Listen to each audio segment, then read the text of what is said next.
Trésor Catch Globalité Info, Tonton Menga Lumingo, Yaga Ben Tokodi, Alain Bila.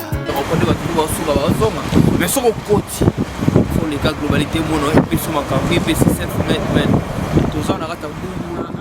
Globalité Info Moscou, l'information sur les fraîche, donc nous sommes sur place. Donc, nous sommes sur Globalité Moscou. Il reste sur Russie, sur une miniature, tu as la globalité. C'est où il y a des fait un Globalité Info, Nemakambu. Globalité Info, tu es qu'au à batu film. Vous s'abonner massivement. Check. N'hésitez pas à liker la vidéo si elle vous plaît et si vous êtes nouveau sur la chaîne, n'oubliez pas de vous abonner et d'activer la notification. Bienvenue dans votre chaîne Global TV Moscou. Donc, kakande to ibsakibino que tuza naka apota informa bino. Donc, lelo toye na actualité moko sportif pekaka. Ils na congolais na biso moko obunda le 22 juin. Donc, tozo singa na bino nyonso tout ba congolais à New York bokende ko soutenir ye na kombo ya Impact Kitenge. Donc voilà, et loko tolingaki lelo 5 minutes ya lelo tolobela yango wana. Donc moni congolais tolingana kaka ndenge tolobaka congolais tozala ensemble.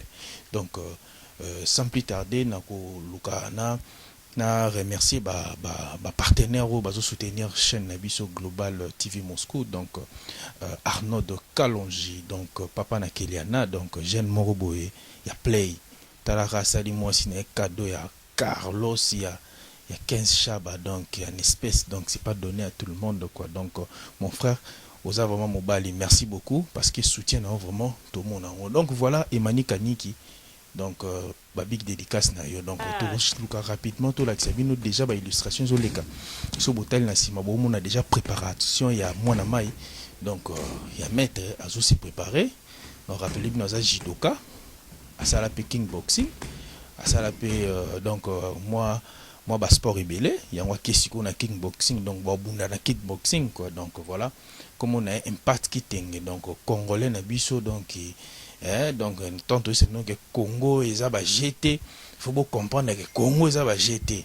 Donc congolais za na mpifo congolais nzamba pesa nyonso ezaka que to bandeni to ko dirigeant pour makambo le kabien. Donc nga déjà donc na komo chité na komo na fin déjà émission quand tu sais nous le za na kaka mo annonce kaka to annoncer plus pour na préparatif ya moi na mai ninga se préparer pour akubunda le 22 juin. Donc voilà na ozo temps vraiment mingi té ezaki important to annoncer pour ba comprendre que préparatif. Donc ba comprendre que combat ezali le 22 juin.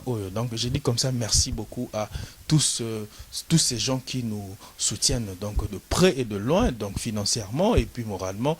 Na ba conseil na bino na sengi bino merci mingi. Donc sans oublier sponsor na biso na kombo ya Gogas Mopizi. Donc c'est un grand manager mutu ya betisaki Risma Tadien awa na Moscou. Donc voilà na PC mingi ba motebele et puis na ba journaliste na biso nyonso tout au ba séjourner na Kinshasa. Donc na moni Yannick Lunditi ça na moni Laetitia Lumière, donc de cœur avec vous toujours ensemble quoi. Donc voilà ngana ko lukate nazwa parole belé et important zaki ya ko pesa bino information oyo na minute oyo ba congolais nyonso bazo zela parce que tous un événement le 22 juin oyo. Donc on a New York moi na mai na biso ko bunda wana communauté congolaise tout au ba vivre na New York na États-Unis boki de soutenir de mon biso. Donc na ko chité na kombo ya mutu moko et puis na lobby. Merci mingi. Tokutana la prochaine émission. Bye, ciao.